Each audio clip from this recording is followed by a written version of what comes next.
আসসালামু আলাইকুম, আমি নাইম দক্ষিণ কোরিয়া থেকে সবাইকে স্বাগত জানাচ্ছি আমার ইউটিউব চ্যানেল নাইম ইলিট্রিউতে। যদি ভালো লাগে তাহলে সাবস্ক্রাইব, আর যদি ভালো না লাগে দেখতে থাকুন, দেখতে দেখতে ভালো লাগা ভালোবাসা হয়ে যাবে ইনশাআল্লাহ।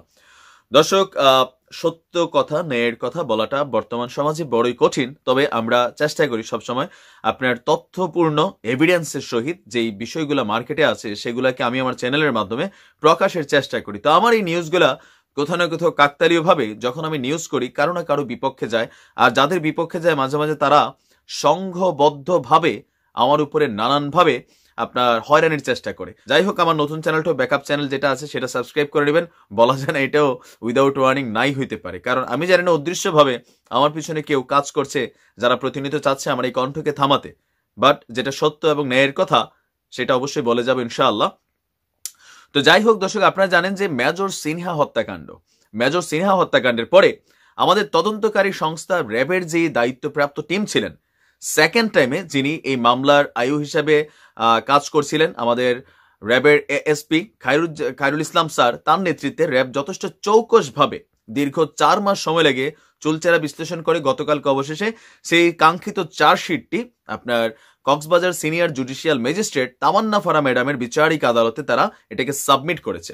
এখন সেই সাবমিট করার পরে যিনি মেজর সিনহা হত্যাকাণ্ডের প্রধান এবং অন্যতম বাদী, তিনি হচ্ছেন আমাদের মেজর সিনহা সাহেবের বোন শারমিন আপা। তো তার অনুভূতি কি, যেহেতু তিনি মামলাটার ওনার আপন ভাই বা তাদের পরিবারের সদস্য, তো সেই ক্ষেত্রে তার সন্তুষ্টি হয়েছে কিনা এই চার্জশিটটা যখন প্রকাশ করা হলো গণমাধ্যমে, সেটা সম্পর্কে আমাদের কি বলা হয় যে শারমিন আপা তিনি একটা বক্তব্য দিয়েছেন। তবে এই ভিডিওর আরেক পার্টি আছে যে কি বলা হয় এসআই লিয়াকতের কপালে কিন্তু বড় ধরনের দুর্গতি ঘটছে, সেটাও শুনে যাবেন। আলহামদুলিল্লাহ, খুব ভালো একটা নিউজ আছে। তো শারমিন আপা গণমাধ্যমকে এই চার্জশিট সম্পর্কে তিনি যেটা বলেছেন যে তিনি যথেষ্ট সন্তুষ্ট। র্যাবের যে চার্জশিট আসছে তিনি এটাকে মেনশন করেছেন যথেষ্ট নির্ভুল। ইভেন পূর্ণাঙ্গ যে ঘটনাটা ঘটেছিল মেজর সিনহার সাথে, এটা একটা প্রি প্ল্যান্ড অর্গানাইজড মার্ডার ছিল, সেটা সম্পর্কে র্যাবের চার্জশিটে উঠে এসেছে। আর উঠে আসার পরে তিনি র্যাবের যে তদন্তকারী সংস্থা কি বলা হয় যে যারা এখানে কাজ করছেন, তারপর হচ্ছে এএসপি খায়রুল ইসলাম স্যার সহ র্যাবের প্রত্যেকটা সদস্য, প্লাস পরবর্তী ধাপে কক্সবাজার পুলিশের ইভেন যারা এই মামলাটার ক্ষেত্রে ইনভেস্টিগেশনে সহযোগিতা করেছে, প্রত্যেককে তিনি অসংখ্য ধন্যবাদ দিয়েছেন, তিনি এবং তার পরিবারের পক্ষ থেকে।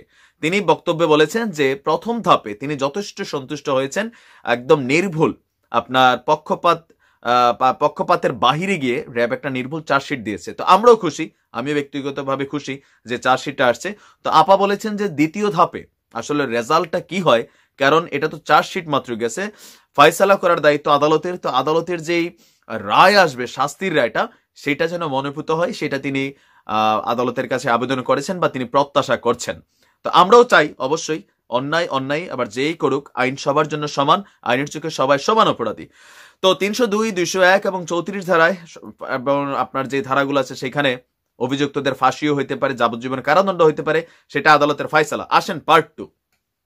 গতকালকে আরেকটা ঐতিহাসিক রায় হয়েছে, আর এই রায়টা একটা উচিত শিক্ষা দেওয়া হয়েছে। উচিত শিক্ষা কেন বললাম? একজন অপরাধী সে অপরাধ করবে, তার এই অপরাধকে ঢাকার জন্য আইনেরই ফাঁকফোকরের মাধ্যমে আবার সেটার অপব্যবহার করতে চাইবে। আর এই ধরনের কাজগুলোকে আদালত গতকালকে আপনার একদম একটা উচিত শিক্ষা দিয়েছে।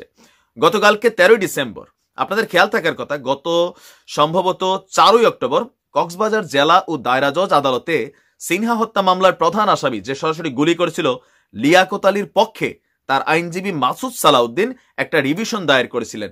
সেই রিভিশনটা ছিল যে মেজর সিনহা হত্যাকাণ্ডের বিষয়ে যে মামলাটা ওনার বোন করেছেন সেইটা একটা অবৈধ মামলা, এমনকি এই মামলাটার কোনো অস্তিত্ব নাই।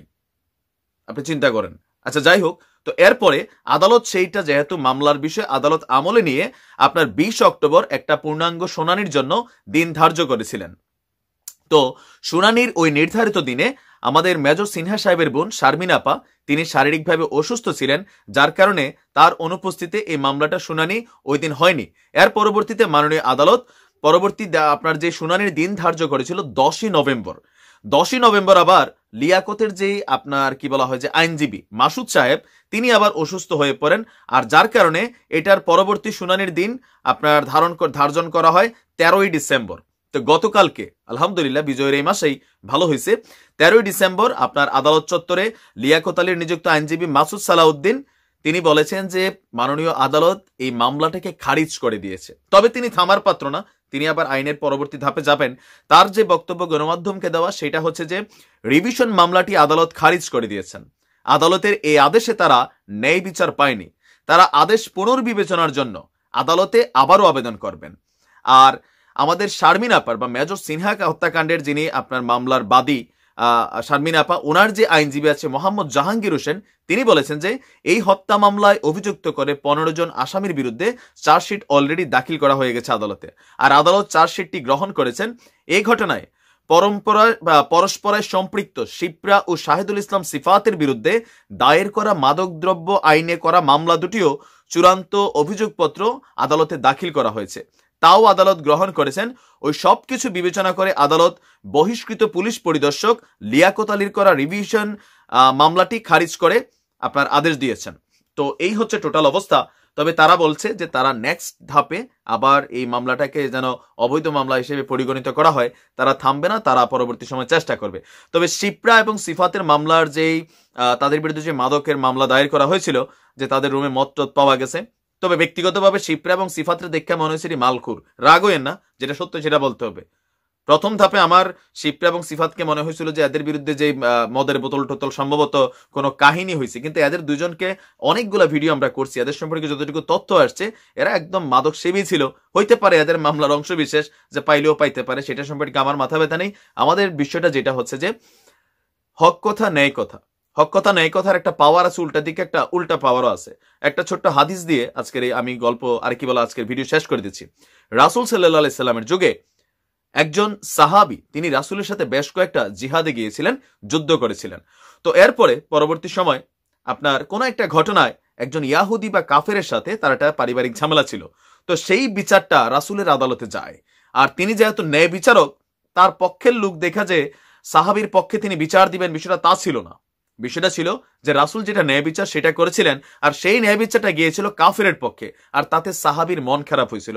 সাহাবী আবার এই মন খারাপের বিষয়টা নিয়ে কার কাছে গেছে? ওমরের কাছে। দেখো ওমর, আহারে আমি এত যুদ্ধ করলাম, দিনের জন্য এত খেদমত করলাম, আর আজকে দেখো আমার বিচারটা রাসূলে আমার পক্ষে না দিয়ে কাফেরের পক্ষে দিল।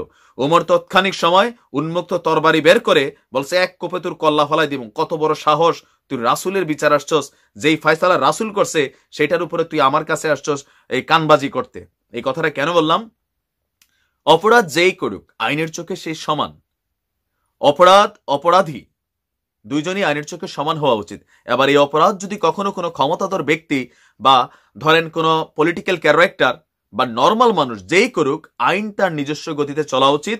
আর আমরা এইবার দেখতে পাচ্ছি যে সাম্প্রতিক সময়ে বেশ কিছু ঘটনায় যে আইন আগের থেকে যথেষ্ট পজিটিভ ওয়েতে কাজ করছে। আর আমরা বিশেষ করে আমি ব্যক্তিগতভাবে অসংখ্য ধন্যবাদ দিতে চাই যিনি এই মামলার তদন্তের দায়িত্বে ছিলেন, এসপি খায়রুজ্জামান স্যারকে, খায়রুল ইসলাম স্যারকে ব্যক্তিগতভাবে স্যালুট আমার পক্ষ থেকে।